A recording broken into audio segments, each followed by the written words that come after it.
This is the highest level. The highest level is ownership. The highest level is power. The highest level is sovereignty. The highest level is higher consciousness. The highest level is not letting nobody put their foot on our necks, but we own our own culture. But this is an environment of gods. This is an environment of kings and queens and noble men and women who know who they are. Without further ado, I want to bring in my brother, Iddris Sandu. Go towards wealth of money to where we generate a monetary system. It has to be spiritual. We got to get our souls right. We got to get our integrity right. We have to be high-level men and women where we not just valued on our dollar, but our principles. And once we get to that, you will have the type of mind that can take any thought process, whether it's complicated, whether it's high level, and you will absorb it and you will execute into the future. I'm 19 Keys, this is my brother Iddris Sandu. I'll see y'all next time. I'm 19 Keys, and this is high level commendation. Tap in with the gods.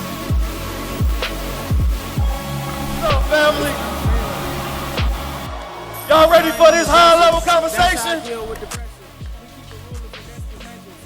How we feeling today? Make some noise.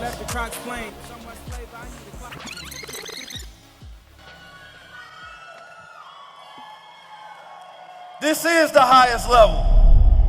The highest level is ownership. The highest level is power. The highest level is sovereignty. The highest level is higher consciousness. The higher level is elevation.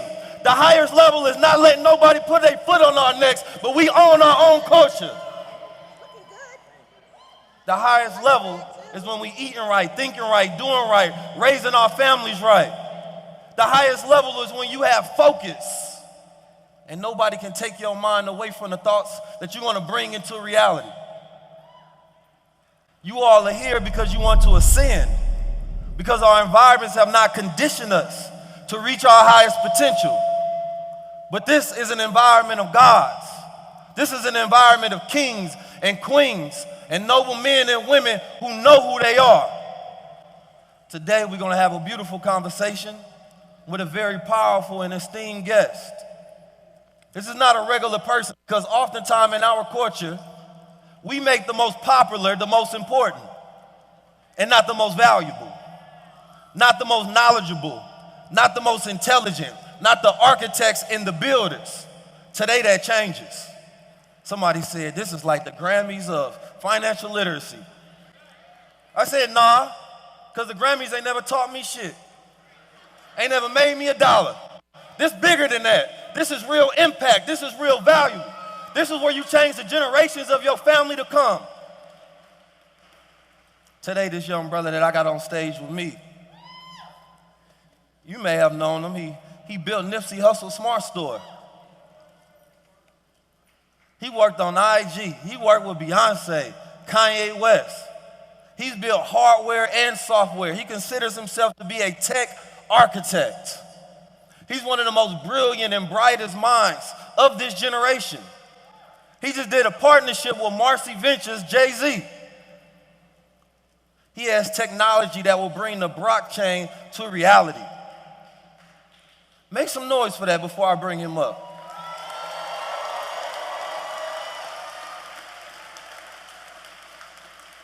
This is what I imagine when you think about your children growing up and becoming great and having a great mind and knowing how to utilize it to fabricate things into reality. I imagine you think of young men like myself, and young men like Iddris, a brother from Ghana but grew up in Compton. And see, when we don't know the names of young brothers like this, we do our culture and ourselves a disservice. I want every single one of you after this to look up every single interview and every single technology and every project that he's involved in. And I want us to make a note within ourselves that we will start pushing and validating these sort of things in the culture instead of the nigger frequencies that we push out so much. When this brother comes to the stage, I want you to give him the warmest welcome that you ever gave a genius in your life. I want him to understand that you all know that the mind and the things that we produce in the reality is the new value system that we will now go towards. I love hip hop like everybody else. I love the rap game like everybody else. But the most valuable and the most popular people on this planet Earth are the ones that's in this building that's helping you build the framework of your mind, that's teaching you how to raise your children and utilize the technology of the future so we can disrupt the slavery that they have on us and get to a level of ownership. Without further ado, I want to bring in my brother, Iddris Sandu. My brother, I appreciate you. Peace, peace. Man, I guess we sit right here. Thank you so much for that intro, by the way. That was crazy. I had 5 more minutes, but I wanted to cut it short. So, in true high-level conversation style, man, I want to jump right into it. And I want to talk about, number one, mindset before we go into the main topic, which is really decentralizing the culture, right?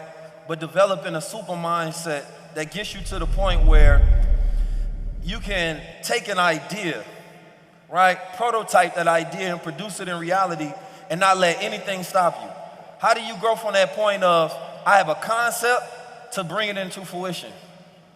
I think for me, it always starts with sort of, the mindset of the idea, right? So I've gotten to, now in my life, I've gotten to a place where majority of the ideas I create, I'm like, man, can I see the light at the end of the tunnel? And if I can't, those are the ideas that I invest in. If I'm like, nah, I can see where this could go and this could go, and this the ending point, I'm not working on that. So for me, it really starts with identifying that first. Is it a impact, driven sort of, application? Or is it more so around serving myself, right? Right. And from there, I really then ask myself, what are the prerequisites to create this idea, right? And majority of what I work on is hardware. We'll get more into that a little later. Yeah. But really, it's just, I think a lot of people that even want to dabble in tech, the first thing they say is, man, what programming language can I learn? Or what language should I know? The first question I ask them is, what do you want to build? Right? Because that's the starting point for everything. So I usually ask myself, sort of these prerequisite questions that I wasn't always this efficient, what I want to build, what's it going to take for me to do it, and what skills do I have to acquire along the way to complete it? And then I pretty much start from there. Yeah, I always say, the distance between where you want to be and where you are is the knowledge you don't have. So it's your ignorance. And what's going to let you know how fast you get there is your work ethic, right? Your willingness to put that information into play. When we talk about technology, specifically when I think about it, I want to think about ways how the culture can take all of the problems that we've had and implement solutions into it. So I've been talking about blockchain probably for the last 5 years actively because I've been studying it because there was times where it was like, yo, we need to do more trade with the diaspora out in Africa. Shout out to my Africans. I know the continent in the building. So I was like, well, cryptocurrency allows for fast exchange between each other, borderless, right, and trustless program.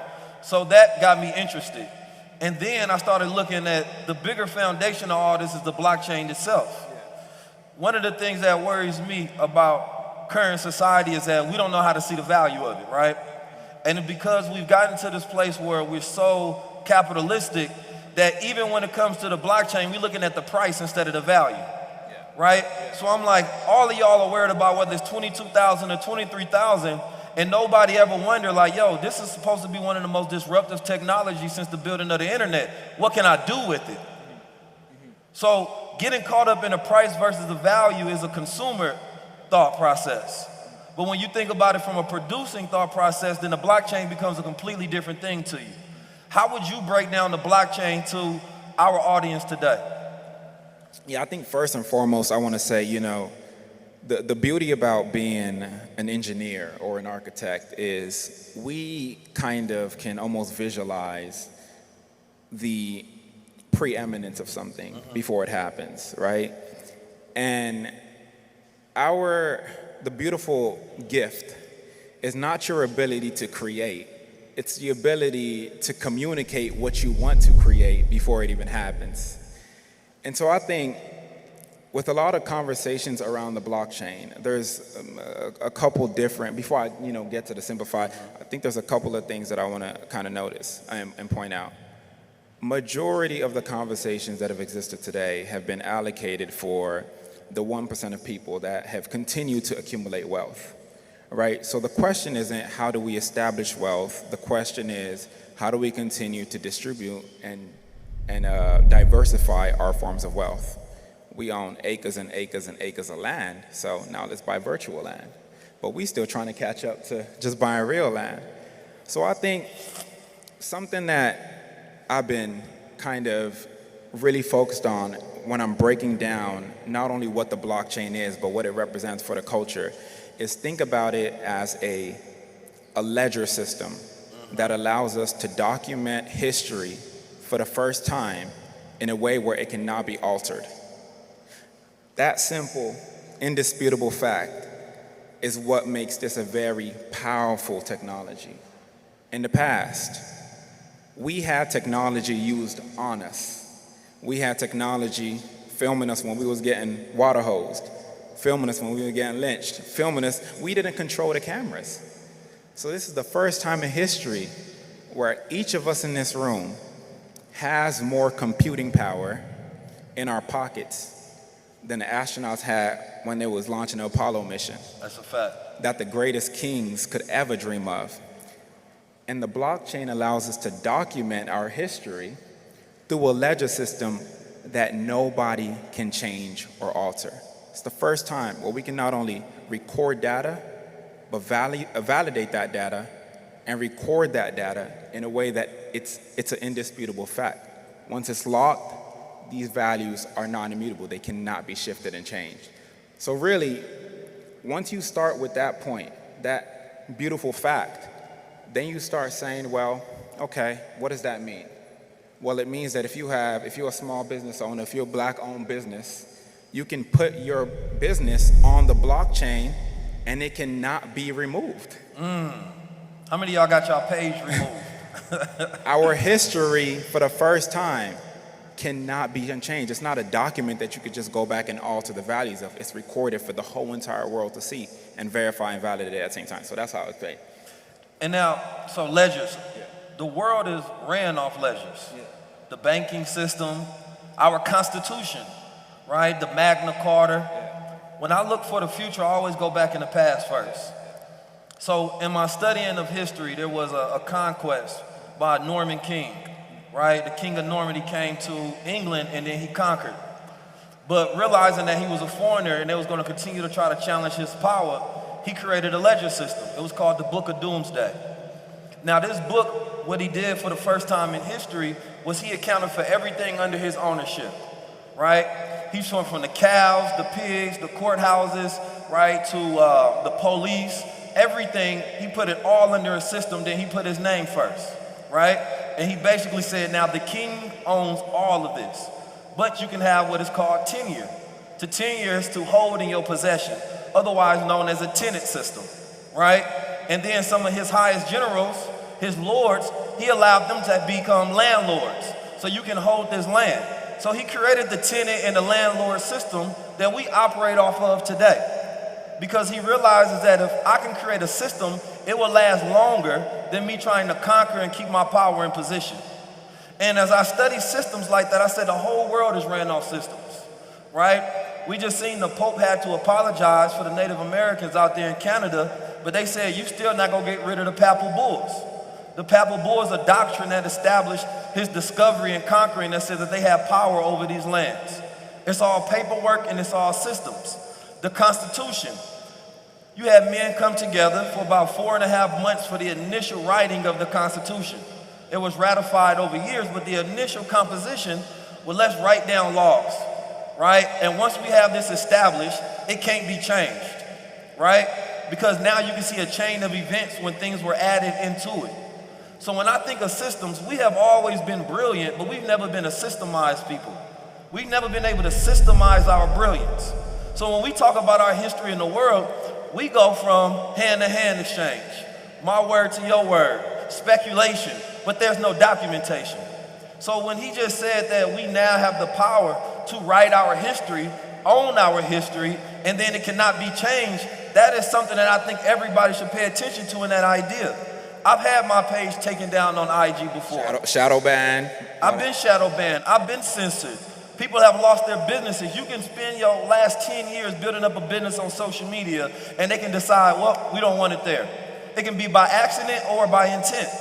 So thinking about the ability for us to build something, own it, control it, and not having anybody else being able to take that away from us is something that we should all love, because you have a business now, but it can be snatched away from you in a blink of a moment. How many people build their businesses on social media, Web 2? I know more people than that. Don't be afraid to raise your hand up. It's beautiful. It's very beautiful. Participation is key here. I built my business utilizing Web 2. I'm sure my brother, he's not on Web 2 a lot. You know, he's a shadow figure. Yeah. But he's the one that the people in the higher up go to when they want a brilliant mind. But I want to talk a little bit about that, going into what we call the owner net, right? The owner net is, we don't just go in where we enter the net, where we're consumers and we're using somebody else's server to be able to have the ability to download content and stream. Now we have the ability to upload our IP and own it and control it at the same time. Can we go a little bit into the ideas of Web 3? Absolutely. So I'm gonna just kind of start from scratch. Who here has heard of Web 3? Okay, that's great. This is beautiful. So a lot of people, kind of are stuck within this dilemma when they hear, Web 1, Web 2, Web 3. Is it a continuous operation? Are we going to keep having more iterations of the internet? And I think Web 3 is not just simply the next stage of the internet just because, we had the iPhone 5, so of course the iPhone 6 comes next. Web 3 changes the core infrastructure of how the internet will operate, right? With Web 2, we emphasized on something known as user-generated content. So who's on Instagram? Who's on TikTok? Who's on all these platforms? We are creating data that is documented, the history we were talking about, documented and recorded on centralized servers all around the world. And we have a lot of analytics platforms on these platforms, but you don't get access to all the tools. You get access to what the server owner gives you, right? So you might not have the metrics that might assist you in propelling your brand the way that you need it to be done. Web 3 fundamentally changes how the internet works, because think of it as a server base that all brands and all apps and services will use. It's one database. So I can cross-reference, I can write, I can read from this digital ledger system that everyone has access to. It's transparency in ways that we've never seen it. Now, why is this important? With Web 2, there's only pretty much one thing that you can own on the internet, that you can physically own on the internet. Who wants to take a guess at what that is? That's, boom, I just heard it. Somebody got it. Say it again. Not email, there was another one. Boom. It starts with a D, domain. Right? So when people say, I have a brick and mortar retail store, I want to get into e-commerce, what's the first thing that they do? They go buy a domain. And where do you buy this domain? On GoDaddy, on Squarespace, on Wix. But these domains are held by gatekeepers. Your domain cannot exist on its own. It needs to be deployed onto a server. Again, you can go start your own server, but they're really expensive and so on and so forth. So what a lot of these platforms allow you to do, the Amazon EC2s, AWS, Firebase, they allow you to deploy your domain on their server. So usually when apps go down, we say the server is down. With Web 3, this fundamental infrastructure shifts again.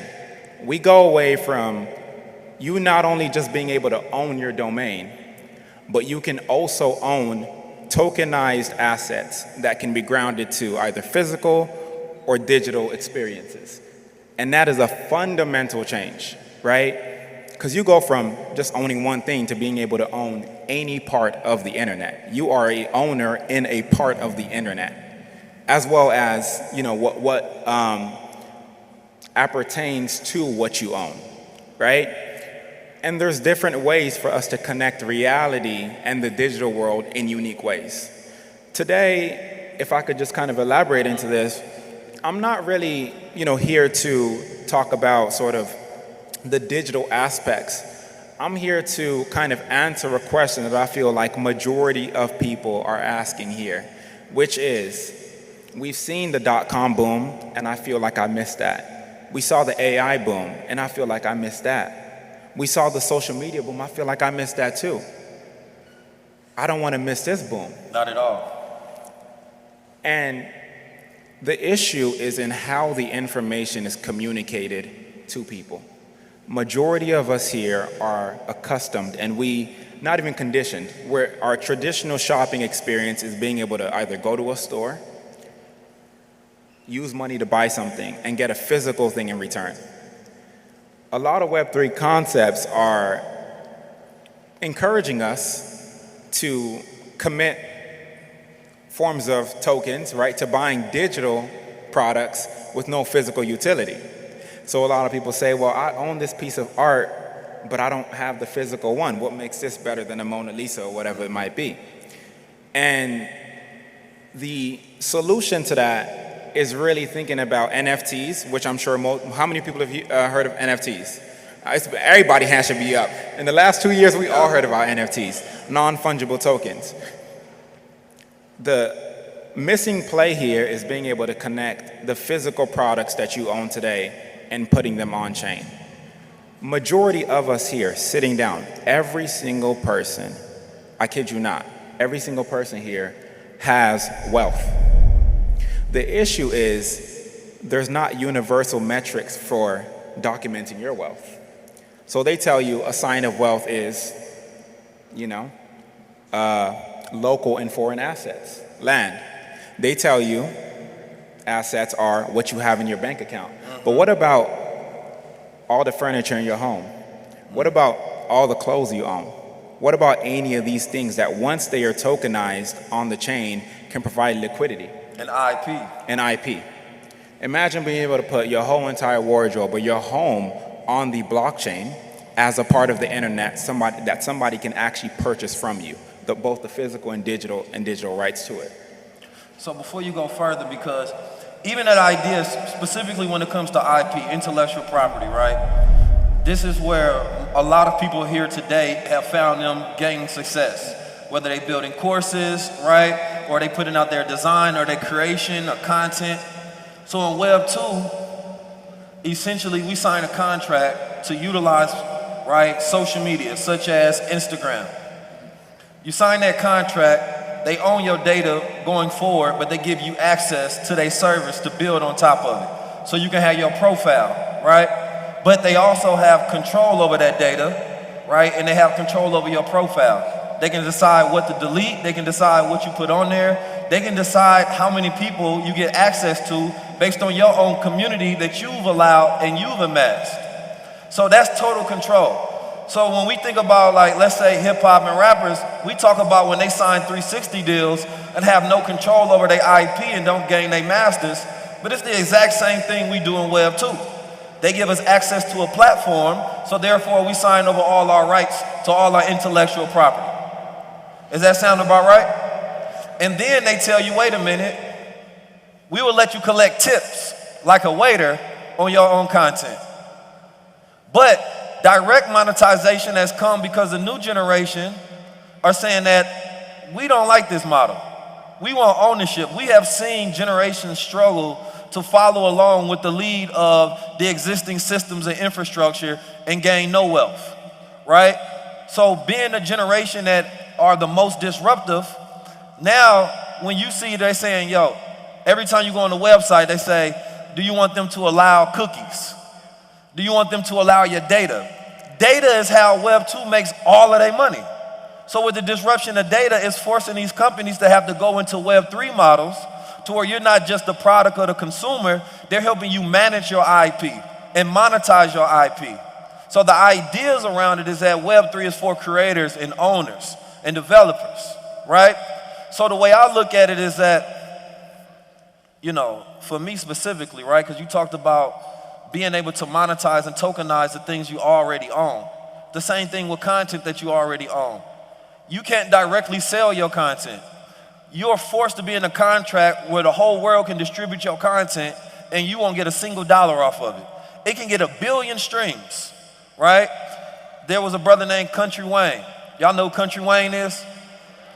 Country Wayne was getting, I think, 40 million something views a year. He was competing with the top TV shows in the world. Now, Instagram take away monetization tools, Country Wayne got to go over to YouTube. The idea of the blockchain is saying you can directly monetize what you create, right? So instead, like with Fanbase is saying we create subscription models. If people want access to your content, then they have to pay. But even different than that, Web3 is saying that you own the platform essentially, because if you put it on a decentralized blockchain, we're saying that basically we're going to create a server for you, we're going to create a social media platform, but we don't take ownership over it. Whoever builds on it, whatever you create on it, you own it. So it's like if I opened up a Walmart and I say, put your products on the shelf. You can own it and you can keep all your money. That'd be a great deal. But today the idea is that I open up the Walmart, put your products on the shelf, right? Then later I will create a tool for you to monetize, and I need you to figure out a way to leverage the fact that a lot of people love your brand. So we had to create indirect models of monetization instead of direct models. And now these tools are merging to say that no, we got to allow the creators to be able to build, because the monopolistic ways are not sustainable for the next generation to be able to build wealth. Did we capture that a little bit?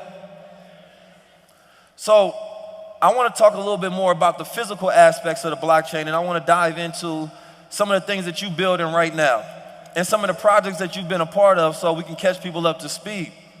You know, I've been to your event where you introduce your new system, and you have a company called Spatial Labs.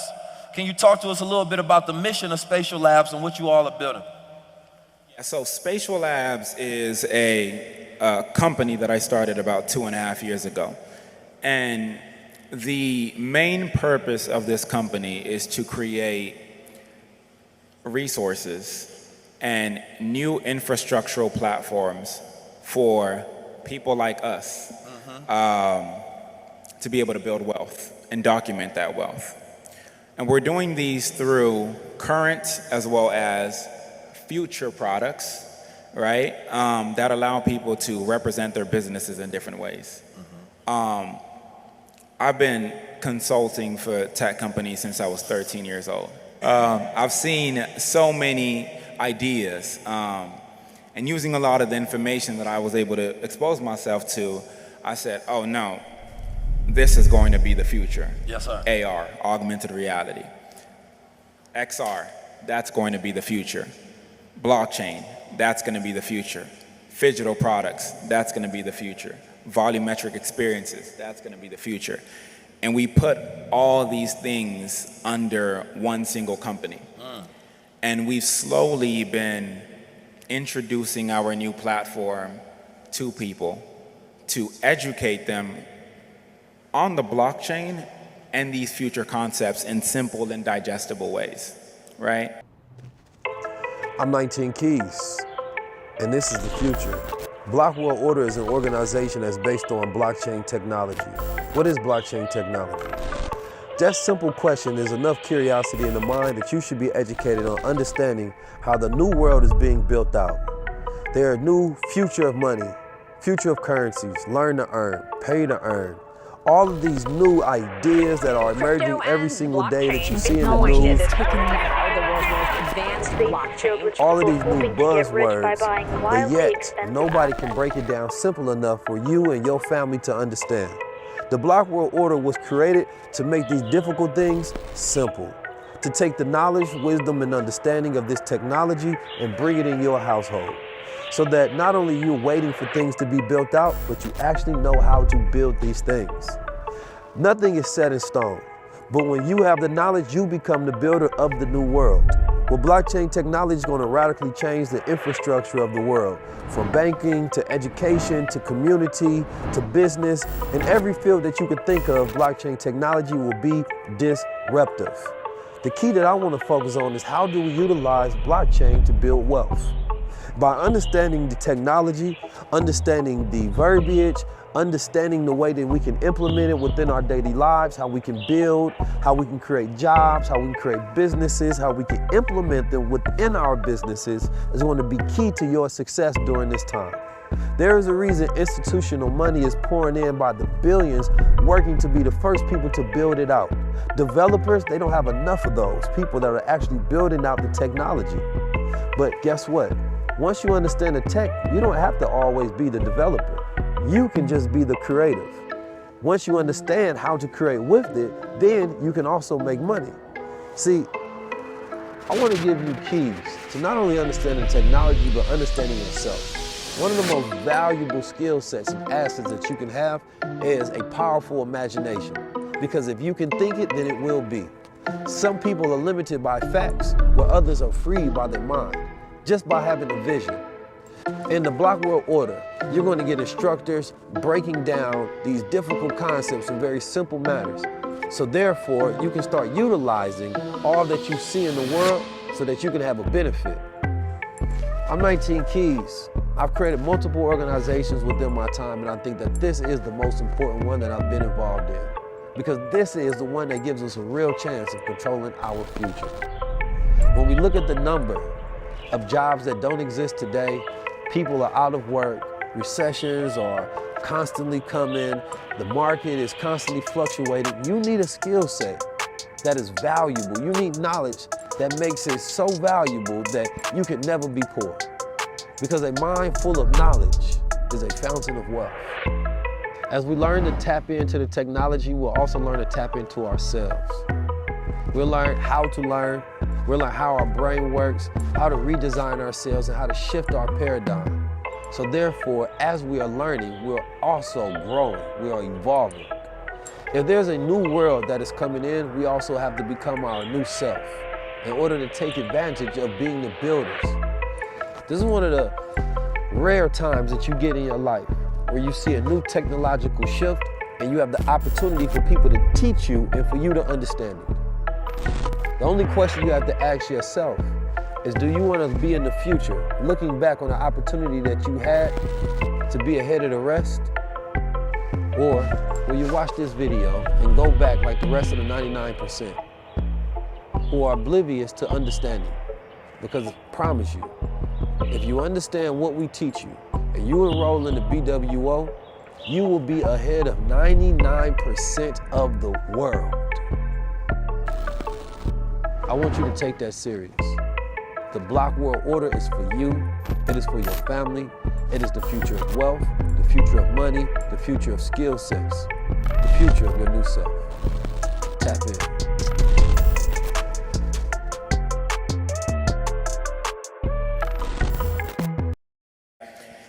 If I get off of this stage, if we get off of this stage and we don't assist you in seeing how you can apply this to your business today, then I feel like the core purpose of what Spatial Labs is, it needs a little tweaking. But I'm confident we can do that. And we're deploying different tools to show people that, hey, whether you're a programmer or you're a 3D designer, or you're somebody that even, creates ceramics, there's a space for you in this new world, right? And it won't force you or convince you to change any of what you do now. It'll simply allow you to give more people access to what you do very, very well. So at the event we had a couple of months ago, we introduced our new microchip solution. It's an RFID.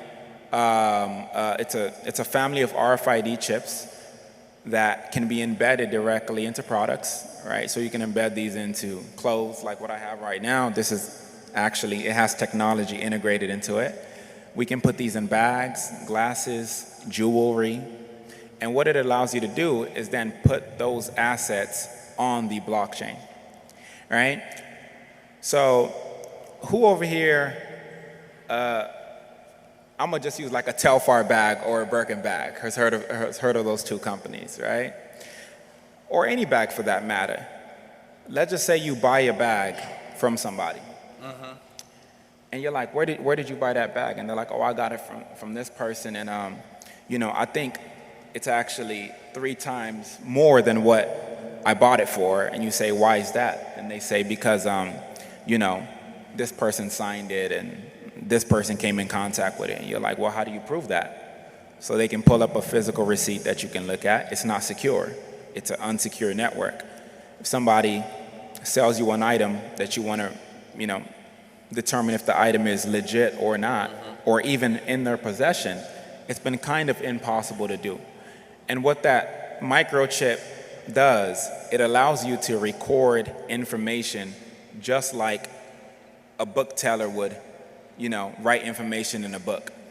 And you can tap on the product at any time to see the history of all the people that owned it.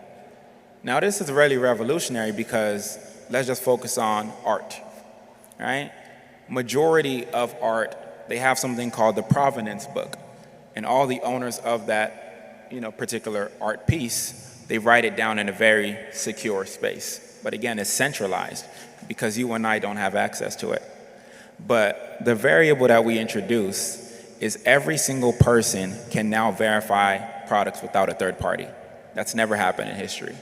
You buy shoes on StockX, you buy items on eBay.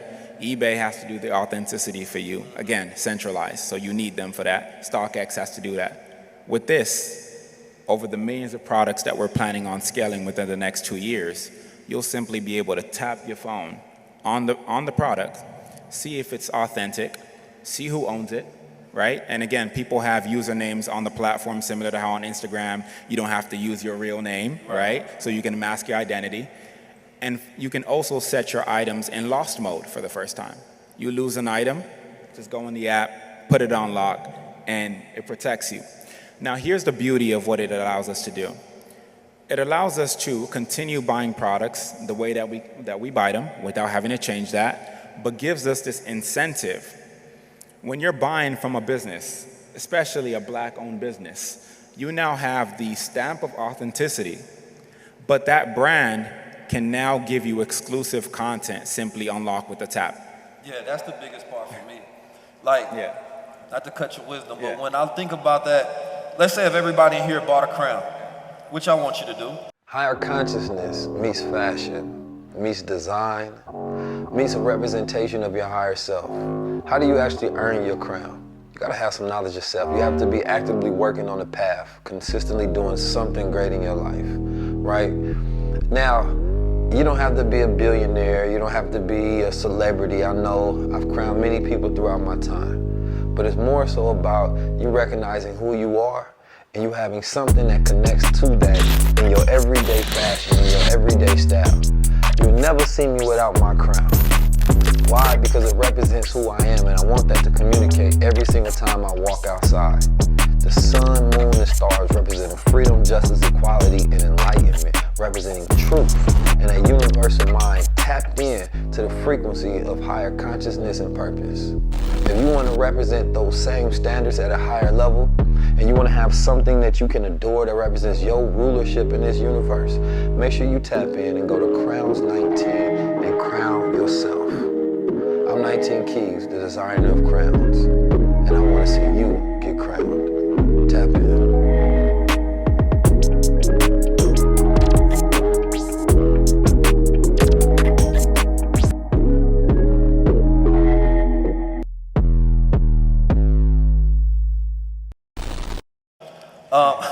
But if you bought a crown, let's say later on, everybody who got that crown, then they automatically get this conversation uploaded into their crown. Or for the next high level conversation, I said only the people that have crowns would directly be able to go to their crown, they tap it with their phone, and now they get access to this content, right? Or I can decide that I sent you an NFT or I sent you an invite to a party. So instead of like when you bought a ticket here to come to InvestFest, where you go buy it online, then you gotta go through registration, right? Instead of going through that whole process, imagine you bought one item or you bought an NFT, and then your NFT is your verification. So you can The idea is you consolidating a lot of these things that we have in the world that are inefficient systems. And now it's possible to say that we can do that with one thing, right? So therefore, I can sell an item and I can increase the value of that item so that it becomes an asset. So when I thought about it, when I first heard that, I said, wow, it changes, number one, the ideas of our business models. Our business models, a lot of them are all Web 2, and some people's business model may be Web 1. You might be a little behind. But the idea is that I want to get our culture to understand where everything is and where it's going. Because you may have a business model now the same way some people got education that's outdated. You done put yourself into a debt for a business, you put yourself into a debt for a degree, but it's no longer valuable enough to sustain itself and or pay off that debt. So that if you build with these existing business models, then you're going to lose. If I look over there in China and always use China and the Asian community as an example because they lead in the highest tech sector. The Indians are the highest paid. The Asians are building all the infrastructure in China. They might not be rocking with crypto, but they building a whole blockchain for their country, right? In America, we're so centralized and waiting for the government to tell us what's okay and what we can't do, or we're waiting for one of these companies that have to make sure that they increase their bottom line and their profit. We're waiting on them to build it so we can become their consumer. What I want us to do is understand that the culture is heavily centralized and owned by someone else. We don't own it. We get access to it. So we give you access to hip hop and the rap culture, but you don't own it at all. You don't own the distribution channels, right? You don't own the record labels. None of those different things. You damn near can't determine the price unless you like Nipsey Hussle. To where you create a new model and they say, Proud to pay. Pay for what it's worth. Be proud to pay. So now we get to take those systems and there's a whole technology that's built into it. And even on top of that, we have layers like DAOs, right? I just built a DAO, it's called Manifest DAO with my brother Keenan Beasley. And the idea of a DAO simply to me is a community business, right? Well, when you're talking about community businesses, essentially what we're saying is imagine if every single person in here, the same way we can do with shares and companies, but the difference is unless you are a very large holder of that share, you have no say-so. You can only listen on the calls, right? Where the directive is coming from a central authority, AKA the CEO. So everybody knows about the stock market, but I want to teach people about the block market. You understand me? The block market is the blockchain of things where there's a whole new economy being built on it, from cryptocurrencies to tokens to DAOs to smart contracts to what they call now soul-bound tokens, right? Yo, I'm Big Keys, man. We doing blockchain things over here at the Block World Order. We learned about cryptocurrency, how to trade it, how to buy it, how to sell it. What are the strategies that we need to jump in and out? We're getting signals for trading. We're learning about NFTs, how to build them, how to utilize them in your business. We learned about STBs, soul-bound tokens. We learned about DAOs, the future of businesses, organizations, institutions. We learned about blockchain technology. All of these great concepts that you're hearing about in the world, the metaverse, this gaming, we actually gonna learn how to build it. We're gonna learn everything about it from the basics to the masterful side of it. Right? Once you join Block World Order, you will now be a part of a community that will be working to build out the future. Not only are we going to be learning how to build it out, but how to take advantage and gain wealth within it. During these uncertain times, you cannot be without the skill sets of the future. Make sure you tap into the Block World Order, because not only are we learning technology, but we're learning you. That's right, I said you. We're learning how you can take your mind and you can increase your intelligence by learning these new learning skills, learning how to hack the human mind, learning how to become a better version of yourself by understanding your multidimensional capacity, how to go from being nothing to empty your mind to where you can tap into new skill sets and start learning 30 to 40% better, to where you can have increased confidence, increased focus. We don't just want you to learn blockchain technology, we want you to learn yourself. Make sure you tap into the Block World Order. There's a new world and a new you way.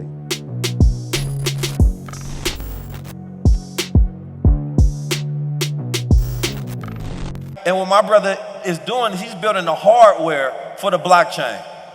Right now, the most hardware you're getting is wallets. You're gonna get wallets and you're gonna get NFT strings, right? But if you look towards the future and you start building towards the future, you will be wealthy in the future. We're gonna need everything that every speaker is talking about. But if we don't have the correct infrastructure, it will be outdated and it will lose value every single day. You understand me? When I say you understand me, you're supposed to say, I understand. I know y'all heard me say you understand me a lot of times. You understand me? You understand me? You understand me? You understand me? You understand me? Because I want to make sure you understand. I want to actually add to your wisdom right there, and shout out to you for that vernacular around that. Yes, sir. You know, instead of people saying cut you off, you know, he says add to your wisdom, which is a very high vibrational, you know, phrase. Yeah, we play God's advocate, not devil's advocate. Absolutely, 100%. Ain't no generational curses, only cycles, you know, balances.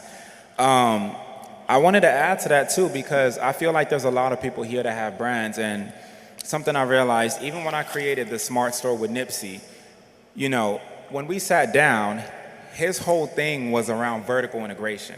I should be able to make my music, market my music, distribute my music, award fans of my music for supporting me, being able to document what they're listening to, what was the last song they listened to, how many concerts they've been going through. So these are the initial conversations that sparked sort of this idea.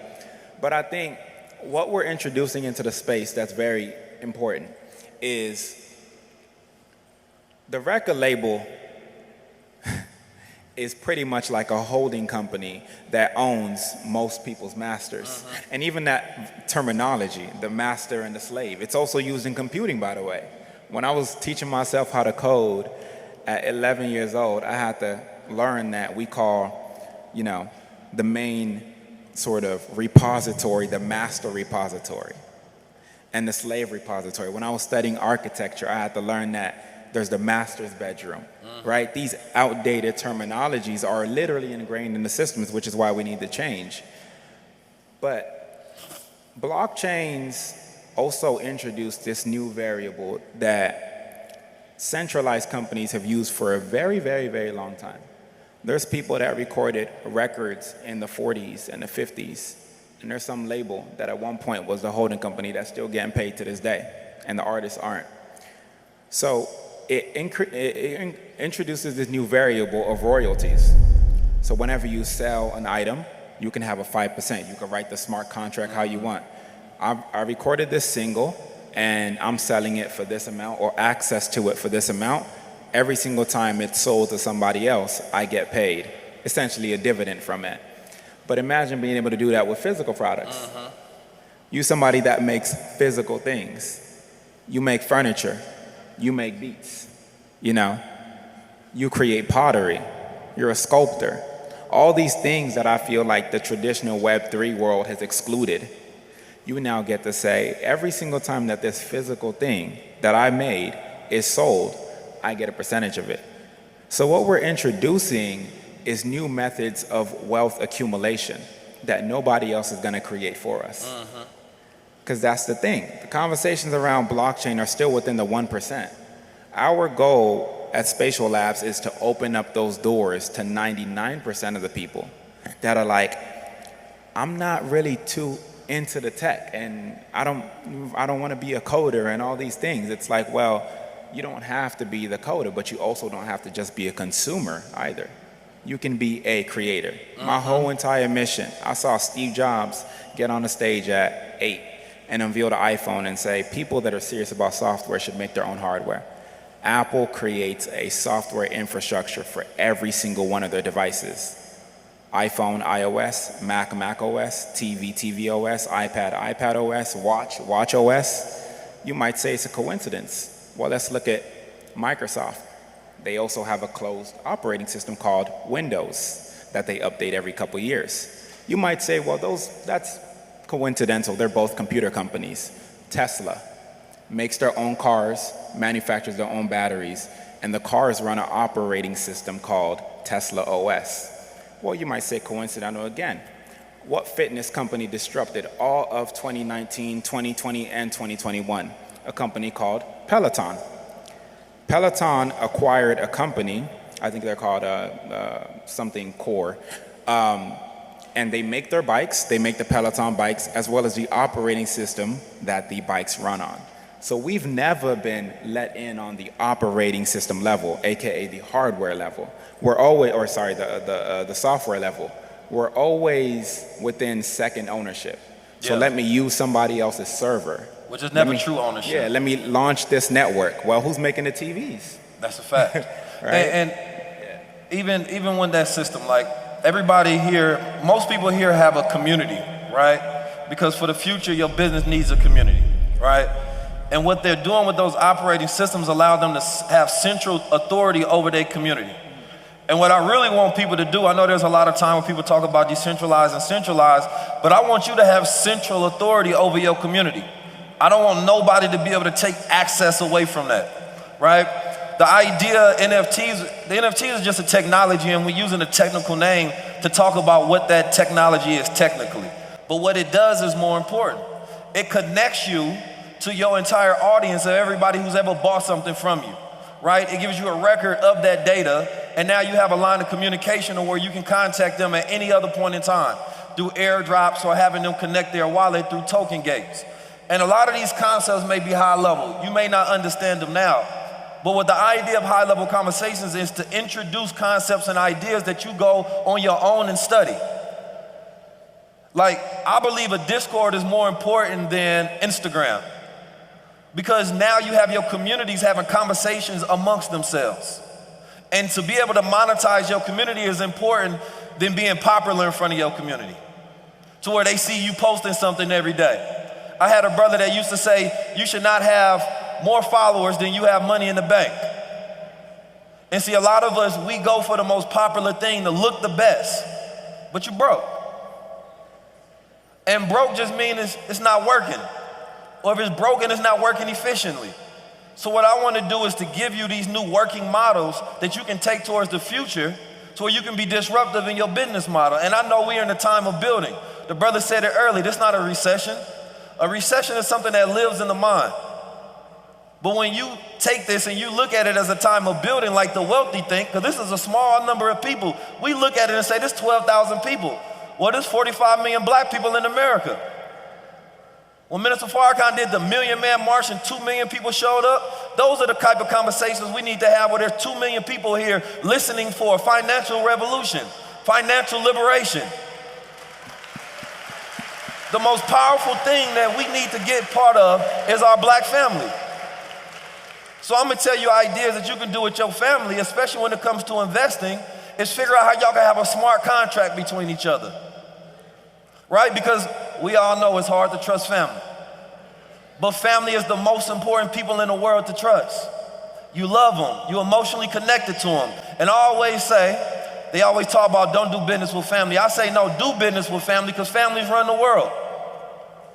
And those who run the world have operating systems, they have ledgers to make sure that that guy I talked about in the beginning, the king, that was something that was implemented 1,000 years ago. But we can't wait to become landlords and tenants off a system that he created 1,000 years. So the question that I have for you all is, what will you create that will last 1,000 years? Not just businesses, not just products, but systems.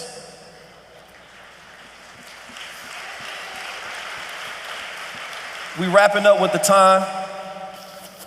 And for you all that want to get further instruction and education, number one, I want you to definitely look up my brother, Iddris Sandu, Spatial Labs, and everything that he has going on. He has physical products already ready to go. So this is not in concept stage.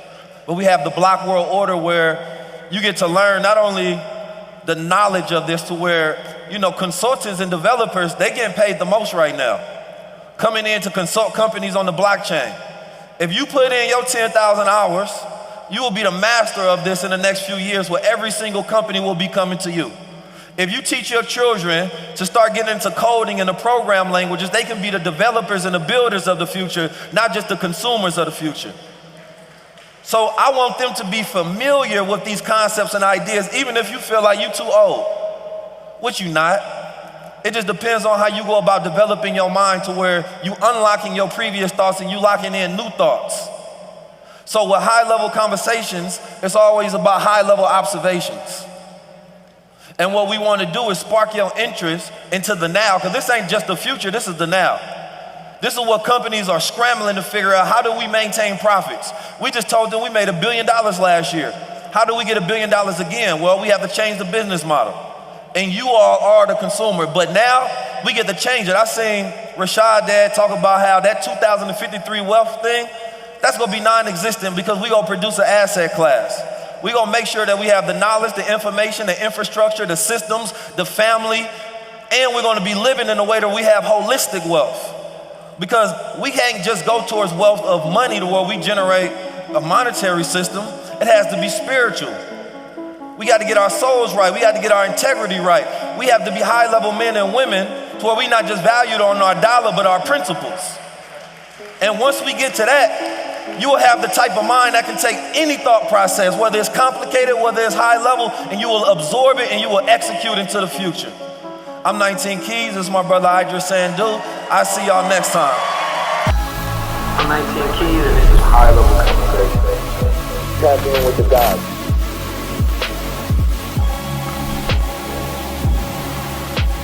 Follow his work and the information that he puts out, but I was actually really excited to know that his high-level conversation today was going to be with Iddris Sandu, someone who I just found out about a few months back, who I'm extremely excited about. So I really appreciated, the information that they shared to people who probably never heard of Iddris, and just always supportive of 19 Keys. But I appreciate everything that he says and the way that he kind of tricks you to think in a different way and kind of like maybe consider other things. So that's what I appreciate about him. So the reason why I decided to get a crown was because I was educated on what the crown stands for and who we are and what we stand for as black men and kings. So in order to represent that and show my support and stand for what I say I stand for, thus I represent Crowns Up. It was elevating to say the least. It's high-level conversations. I feel like it's a hashtag. It's an understatement though. But really, once you really unpack that and see and understand what is going on and what the conversations entail, it does something to your psyche to where you have no choice but to open up your mind and start asking questions, and then on your own go back and do some due diligence and research. So because this information is powerful, this ain't, these guys aren't talking about stuff that you can just hear and then go home and go to sleep. You can't. This ain't that kind of information. This is high-level conversations. Super tapped in. Shout out to 19 Keys. Shout out to Blue Color the Realest. Shout out to the whole movement. I'm here enjoying myself. Salute to y'all, the brothers that y'all been doing. Y'all helped me through some difficult times. Much love. Oh yeah, I seen him on stage. He was super tapped in, super jewels, dropping them keys that we all need to feed the people. You know what I'm saying? And I think that's what makes him like genius. He's actually giving you the step by step. You know what I mean? Workbook. You know what I mean? If you follow the steps, you can't go wrong. You know what I mean? So shout out to Keys, man. I swear to God. I feel like in due time, people will see. In due time, people will see, And if they haven't seen already, because he gets hella love right now. So you already know, I'm tapped in, my family is tapped in too. And that's thanks to him. That's thanks to the forefathers too. Forever Khan and a lot of his teachers. So we just always got to pay respect. And those that do the little pieces, piece by piece, you got to get them their flowers in real time while they can smell them. So I'm grateful to be here to get this opportunity to tell, the family, because I know they all play a part into this. You play a part too, the cameraman. Everybody play a part in this. So I just want to, acknowledge those that play a part in the big picture, Baby, she loved 19 Keys and she just turned me on to him. So we gotta meet him. Yeah. We gotta meet and greet him, baby. Oh, good, man. A lot of information, man. You gotta be here. You missed it, you missing out.